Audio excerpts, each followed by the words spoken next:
In this video, I will show you how to enable two-factor authentication on Bitstamp. So if you're doing this for the first time, you need to go to your Home tab at the bottom left, and then from here you will see your first steps. And the first step is to verify your account. And in order to start using the application and to buy crypto and stuff like that, you need to enable your two-factor authentication as well. So you need to go to your Home tab, scroll down a little bit, and under your first steps, go ahead and click on Enable Two-Factor. From there, go ahead and click on Secure My Account.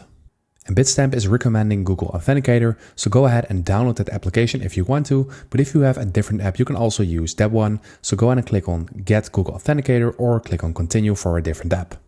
I'm just going with the Google Authenticator. So go ahead and open your Authenticator and then copy the code you have in there, and then you need to paste that in your Authenticator and then create a new account in there. So I filled it in my Google Authenticator and I'm going to copy this code to my clipboard and then paste it in Bitstamp.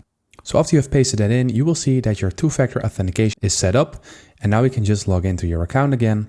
And after you have done that, you have enabled your two-factor authentication, and then you are ready to start using the app. So I hope this video helped you out. Please leave a like and consider subscribing, and then I will see you in the next one.